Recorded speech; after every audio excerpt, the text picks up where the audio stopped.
함께 나눌 말씀 에베소서 4장 11절 12절 말씀과 마가복음 10장 43절 45절 말씀을 우리 함께 합독하도록 하겠습니다. 에베소 4장 11절 12절 말씀입니다. 시작. 그분이 어떤 사람은 사도로, 어떤 사람은 예언자로, 어떤 사람은 복음 전도자로, 또 어떤 사람은 목사와 교사로 삼으셨습니다. 그것은 성도들을 준비시켜서 봉사의 일을 하게 하고 그리스도의 몸을 세우게 하려고 하는 것입니다. 마가복음 10장 43절입니다. 그러나 너희끼리는 그렇게 해서는 안 된다. 너희 가운데서 누구든지 너희를 섬기는 사람이 되어야 하고 너희 가운데서 누구든지 으뜸이 되고자 하는 사람은 모든 사람의 종이 되어야 한다. 인자는 섬김을 받으러 온 것이 아니라 섬기러 왔으며 많은 사람을 구원하기 위하여 지를 몸값으로 자기 목숨을 내주러 왔다. 아멘. 여러분, 프랑스의 한 학자가 재미있는 실험을 했습니다. 사람들에게 줄다리기를 시켰는데 그 줄다리기 참가자들 각자가 얼마만큼의 힘으로 줄을 당기는지 측정할 수 있는 그 장치를 줄에 달아놓고 1대1로 줄다리기 시합을 할 때와 점점 인원수를 늘려가면서 줄다리기를 할 때 각 사람이 힘이 발휘되는 크기를 비교한 실험이었습니다. 이론적으로는 1대1로 했을 때 100%의 힘을 발휘하면 두 사람이 2대2로 하면 200%, 3대3으로 줄다리기를 하면 300%의 힘이 발휘되리라 생각을 하지만 실제 실험 결과는 달랐죠. 1대1을 100%의 힘을 발휘하는 것을 기준으로 삼는다면 2대2의 줄다리기 경우에는 93%의 힘을 발휘하고 3대3은 85%, 8대8 8명으로 늘어나자 놀라운 일이 역전이 일어났습니다. 절반에도 미치지 못하는 49%만의 힘을 쓴다는 실험 결과였습니다. 사람 수는 많아졌는데 각 사람이 실제로 쓰는 힘은 오히려 절반 수준으로 떨어진 것이죠. 이 현상을, 이 실험을 한 학자의 이름을 따서 링겔만 효과라고 부릅니다. 사람이 많아질수록 이렇게 생각하기 시작하는 것이죠. 내가 조금 덜 해도 되겠지, 누군가는 하겠지. 여러분, 무리 속에 섞여 있으면 참 책임은 흐려집니다. 그러나 제자가 되면 책임은 분명해지는 것이죠. PPT 내리셔도 됩니다. 저하고 지금 사인이 안 맞고 있습니다. 제가 PPT 올려달라는 부분에 좀 올리고 있지를 않아서. 여러분, 구경꾼이 아니라 사명을 맡은 사람이 되기 때문에 그렇죠. 여러분, 교회가 커질수록 중요한 것은 사람이 많아지는 것이 아니라 한 사람 한 사람이 제자로 서는 것입니다. 링겔만 효과가 지배하는 공동체가 아니라 주님, 제가 여기 있습니다. 나를 보내소서, 나를 사용하소서라고 응답하는 제자들의 공동체를 주님은 꿈꾸고 계십니다. 그런 의미에서 가정교회의 가치인 세 번째 기둥은 성경적인 교회사역의 분담이 이루어지는 교회입니다. 여러분, 성경에는 평신도나 성직자에 대한 구분이 없습니다. 평신도라는 단어가 아예 등장하지 않죠. 신약 성경에는 성직자, 목회자, 평신도 구별 없이 모두 성도라고 불렸습니다. 그런데 이 구별이 언제부터 나타난 것이죠? 콘스탄틴 대제가 기독교를 공인하면서 교회가 제국에 의해 짓밟히고 핍박받는 지하에서 지상의 제국으로 올라오면서 제국주의 시스템이 교회 안에 들어오면서 생긴 용어입니다. 그러면서 교회 안에도 목회자와 평신도의 역할이 구분되기 시작하죠. 그런데 이런 구분이 성경의 가르침을 따라 이루어지는 것이 아니라 목회자 중심으로 교회의 사역이 계급화되고 특권화되는 방식으로 흘러갔습니다. 그래서 어느덧 교회 일은 목회자가 하는 거룩한 하나님의 일이고, 이 세속의 일은 평신도들이 감당해야 할 일이라는 그런 도식이 만들어졌습니다. 그런 평신도들은 그들이 감당해야 할 세속의 일로부터 오염된 세속의 더러움을 사제가 인도하는 미사와 헌금과 각종 선행과 고행과 심지어 고해 성사를 통해 씻음받는 대상으로만 여겨졌던 것입니다. 평신도들은 더 이상 목양의 주체가 아니라 목양의 대상으로만 여겨졌습니다.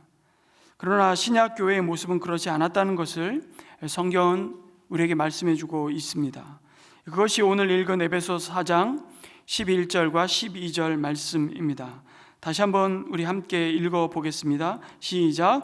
그분이 어떤 사람은 사도로, 어떤 사람은 예언자로, 어떤 사람은 복음 전도자로, 또 어떤 사람은 목사와 교사로 삼으셨습니다. 그것은 성도를 준비시켜서 봉사의 일을 하게 하고 그리스도의 몸을 세우게 하려고 하는 것입니다. 여기 11절이 말하는 이 사도, 예언자, 복음 전도자, 목사와 교사의 공통점은 말씀 사역자라는 것이죠. 오늘날의 상황으로 말하자면 정식으로 신학을 공부해서 목사 안수를 받은 목회자라고 할 수 있겠습니다. 그렇다면 11절에 등장하는 말씀 사역자들은 무슨 사역을 하는 것입니까? 말씀을 잘 보면 12절에 세 가지 사역이 기록되어 있는데요, 성도를 온전하게 하는 것과 봉사의 일을 하게 하는 것과 그리고 그리스도의 몸을 세우게 하는 것입니다. 이 세 가지가 모두 말씀 사역자 곧 목회자의 사역인가요? 전통적으로는 이 세 가지 모두가 목사의 사역으로 간주되었습니다. 그러나 성경 원문을 살펴보면 성도를 온전하게 한다는 그 주어는 11절에 나오는 말씀 사역자이고요, 이어지는 두 가지 봉사의 일과 그리스도의 몸을 세우려 하는 것의 주어는 목회자를 포함해서 성도 전체를 가리키고 있습니다.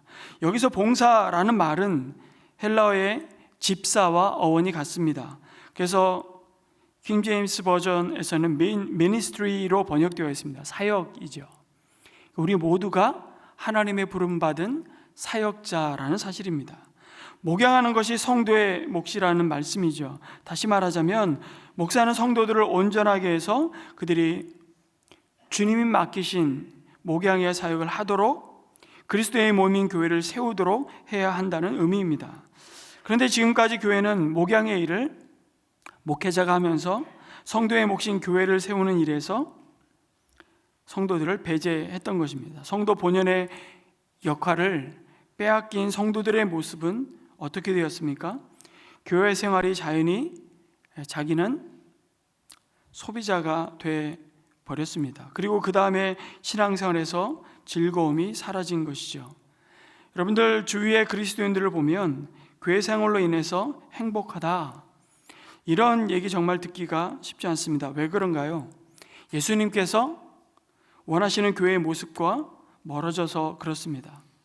오늘날 교회에서 신앙이 좋은 성도는 교회 예배 안 빠지고 이런 특별 새벽 기도회가 있으면 꼬박꼬박 참석하고 11조 떼먹지 않고 교회에서 입 꾹 다물고 있으면, 아니 거기에 한 가지 더해서 술, 담배 안 하면 금상첨화의 모범적인 그리스도인으로 인정받습니다. 그러나 여러분, 사실 성도들의 마음에는 여러분 가치 있는 영원한 것을 위해 일하고 싶은 욕구가 다 있습니다. 왜냐하면 그 소원을 주님이 그 마음에 주셨기 때문이죠. 가정교회는 본래 이 성도들의 몫이었던 영원한 가치가 있는 이 사역을 성도들에게 되돌려줘서 성도의 참된 사명과 기쁨과 보람을 회복하는 것입니다. 이것이 성경대로 세워지는 교회이기 때문입니다. 그럼 목사는 뭐합니까? 놉니까? 성경을 보면 말씀 사역자의 사역이 분명히 나와 있습니다. 성도들을 온전하게 하는 일 외에 기도와 말씀을 선포하고 리더십을 발휘하는 일이죠. 성도들이 목장을 통해 서로가 서로를 향해 섬김의 리더십을 발휘한다면 목회자는 영적 리더십을 발휘합니다. 교회가 어디로 가야 한다는 방향을 정하고 모든 사역이 뿔뿔이 되지 아니하고 주님이 교회에 주신 사명 공동체로 세워갈 수 있도록 영적 리더십을 발휘하는 것이 목회자가 하는 역할입니다. 그러면 이 말씀에 의하면 신방은 목사의 일일까요? 성도의 일일까요? 목회자가 해서는 안 된다는 얘기가 아니고요, 성도의 일입니다. 상담은 목사의 일입니까? 성도의 일입니까? 대답이 역시 없으시군요. 목회자가 상담을 해서는 안 된다는 얘기가 아니고요, 그렇지만 성도의 일입니다. 그래서 하나님께서는 성령 하나님을 통해서 우리에게 각자의 은사를 다 주셨습니다. 목사의 주 역할은 그런 일들을 성도들이 할 수 있도록 준비시켜 주고, 그 다음에 그들로 하여금 그리스도의 몸, 교회를 세우는 것이 성도의 역할이라고 말씀하십니다. 다양한 사역을 하는 것으로 유명한 미국의 교회에서 개최한 세미나에 질의응답 시간에 참석한 한 사람이 질문을 했습니다. 근데 목사에게 딴죽을 거는 듯한 질문을 한 것이죠. 밥벌이하기도 바쁜 사람들에게 교회의 사역을 요구하는 것은 삶의 짐을 덜어주어야 할 교회가 짐을 더 얹어주는 것 아닙니까? 라고 질문을 한 것입니다. 그때 목사님이 정색하고 이렇게 대답했습니다. 교회 사역을 하게 하는 것은 짐을 지우는 것이 아닙니다. 의미 없는 삶을 살다가 흔적 없이 사라질 사람들에게 영원한 것을 위해 일할 수 있는 기회를 주는 것입니다. 여러분, 우리 모두는 세상에 사실은 흔적을 남기고 싶은 참 원초적인 욕구가 있습니다. 이 욕구를 채울 수 있는 방법은 영혼을 구원하여 제자 만드는 삶이죠. 자신을 통하여 영원히 존재하는 그 영혼 구원을 이루고 구원받은 사람들의 자손이 거룩한 백성이 되는 것보다 더 확실한 흔적을 남길 수 있는 방법은 없습니다. 다시 말해 우리 모두를 가장 복되고 영광스러운 사역으로 부르셨습니다. 그래서 주님의 일을 할 때 여러분, 우리가 품어야 할 진짜 마음은, 품지 말아야 되는 마음이죠. 주님에게 선심 쓰듯이 해서는 안 된다는 사실입니다. 주님의 사역은 부담이 아니라 특권이라는 사실을 깨닫고 감사하는 마음으로 해야 한다는 사실입니다. 이렇게 할 때 성도는 제자의 삶을 살게 될 뿐만 아니라 삶의 행복을 고백하는 것을 봅니다. 왜 그럴까요? 예수님이 세상에 오신 목적은 섬김을 받으려는 것이 아니라 섬기기 위해서라면 그것은 우리가 세상에 태어난 목적이기도 하기 때문이죠. 세상에 태어난 바로 그 목적을 위해 사니까 삶의 보람과 하나님만이 주실 수 있는 진짜 만족, 행복을 맛보는 것입니다. 사실 가정교회를 하면 목사들이 이전보다 더 바빠집니다. 더 많은 시간 동안 기도해야 하고요, 더 많은 시간을 말씀 준비에 사용해야 합니다. 더 많은 성경 공부를 인도하다 보면 이전보다 더 바빠지기도 합니다. 하지만 본래 부르신 부름의 사명과 역할을 하니 더 행복해지는 것입니다. 목사가 해야 할 일을 하고 있기 때문이죠. 성도들도 본연의 사역을 되돌려 받았기에 신앙의 활력을 되찾습니다. 왜냐하면 이것이 영혼을 섬김으로 영혼을 구원하는 영원하고 가장 복되고 가치 있는 일이기 때문입니다. 영혼 구원하는 일에 헌신함으로써 영원한 멸망에 빠질 사람을 영생을 누리는 사람으로 변화시키는 그 영향력 있는 삶을 살고 있다는 사실에 행복해 하는 것입니다. 성도 여러분, 여러분이 제 목회를 도와주는 것이 아니라 사실은 제가 여러분들의 목회를 도와드리는 것입니다. 성경적인 교회가 되기 위해서는 성도 한 분 한 분이 다 사역자가 되어야 하는 것이죠. 그리스도의 몸의 각 지체의 분량대로 받은 은혜만큼, 주신 믿음만큼, 크면 큰 대로, 작으면 작은 대로 자신의 역할을 감당하는 것입니다. 우리는 목장에서, 그리고 목장 연합교회인 은혜의 샘물교회에서 남을 돌보는 마음을 가지신 분은 돌보는 사역을, 가르침의 은사를 가지신 분은 가르치는 사역을, 권면의 은사를 가지신 분은 권면의 사역을, 상담의 은사를 받은 사람은 상담의 사역을, 물질적인 여유가 있는 분은 남을 돕는 사역으로 그리스도의 몸을 함께 세워가는 것입니다. 가정교회의 목장이 바로 이러한 작은 교회입니다. 그리고 우리는 주님의 맡겨주신 사역을 주장하는 자세로 권세를 부리고 윗사람이 아랫사람에게 지시하는 태도로 하는 것이 아니라 주님이 보여주신 대로 겸손히 섬기는 자리로 내려가 감당하는 것이죠. 그래서 가정교회의 마지막 핵심 가치 중 네 번째 기둥인 섬김이 무엇보다도 이 사역자에게 주신 가장 중요한 삶의 태도라고 말할 수 있습니다. 주님은 세상에 오신 목적이 섬김을 받으려는 것이 아니라 섬기기 위해서라고 분명히 말씀하셨습니다. 또 으뜸이 되고자 하는 사람은 모든 사람의 종이 되어야 한다고도 말씀하셨습니다. 여러분, 세상은 어떻게 말합니까? 그러나 나를 섬겨주는 사람이 많으면 많을수록 성공했다고 얘기합니다. 그래서 우리는 승진의 목을 매지요. 직급이 높아지면 내가 부릴 수 있는 권한이 늘어나고 나를 섬겨줄 사람이 많아지기 때문이죠. 그래서 일반인의 인생 목적은 섬김을 받는 것, 으뜸은 섬기는 사람이 가장 많은 사람입니다.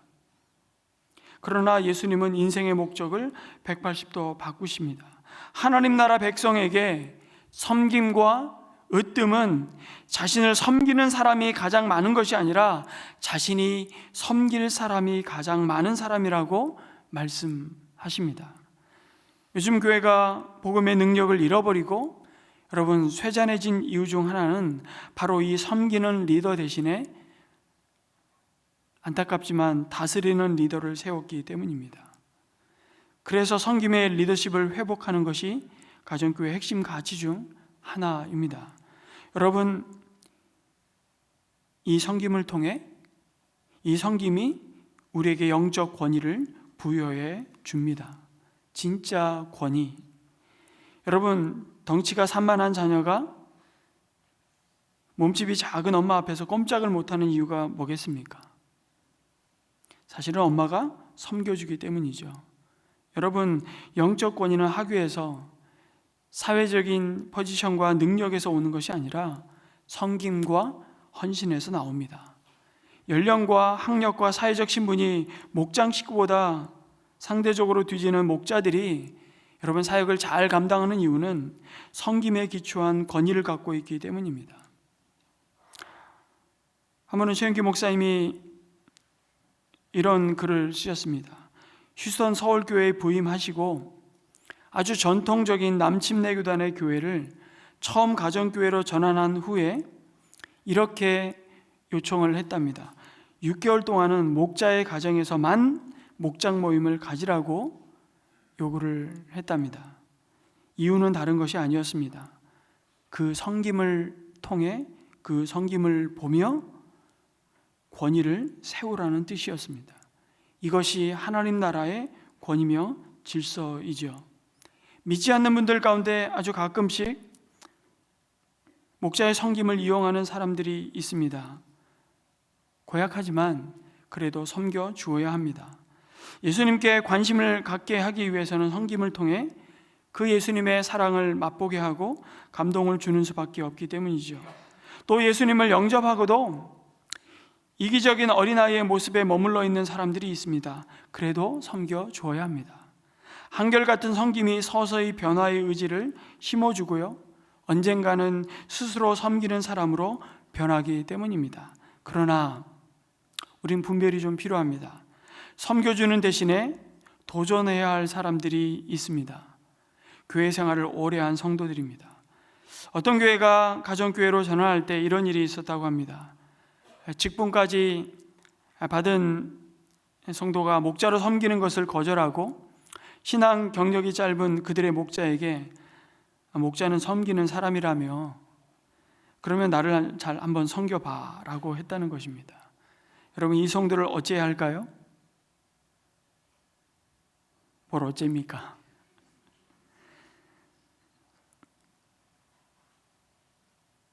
도전해야 하는 것이죠.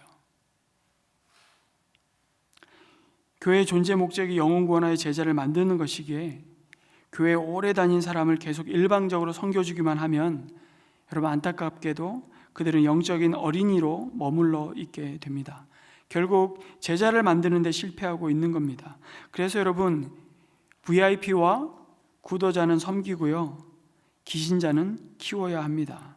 언제 섬겨주고 언제 도전해야 할지 분별하는 지혜가 필요한 것이죠. 그런데 여러분 섬겨야 되는 거 알겠는데 참 우리는 지칩니다. 그리고 막상 열심히 섬겼는데 돌아오는 것은 때때로 참 마음을 섭섭하게 하는 말들일 때 오히려 원망스럽기까지 합니다. 특별히 목장 사역으로 섬기는 목자님들에게 이런 말씀을 드리고 싶습니다. 목자가 목장 가족들을 위해 아무것도 할 수 없다는 것을 여러분 깨닫는 데서부터 목장 사역은 시작됩니다. 생각해 보십시오. 온갖 중독과 우울증과 사업의 실패와 부부의 갈등으로 신음하는 가정과 목장 식구들을 그럼 어떻게 우리가 전문가도 아닌데 도와줄 수 있겠습니까? 그건 우리의 힘으로 못합니다. 그것은 주님이 우리를 기도의 자리로 초청하시는 초대장이라고 생각하십시오. 기도하다가 내가 섬겨줄 수 있는 것만 딱 하고 여러분 물러나야 합니다.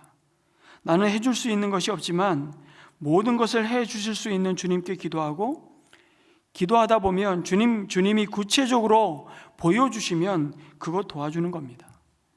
그러다 보면 하나님이 일하시고 길을 여시고 길이 없는 광야의 길을 만드십니다. 그러니 여러분 최고의 섬김을 필요로 하는 그 한 영혼을 위해 내 무릎을 꿇고 엎드려 우는 겁니다. 여기서부터 출발하지 않으면 우리의 섬김은 절대로 오래 못 갑니다. 번아웃이 되고 말죠. 번아웃이 왜 됩니까? 여러분 번아웃 됐다는 말은 내 속에 에너지가 태워졌다는 말입니다.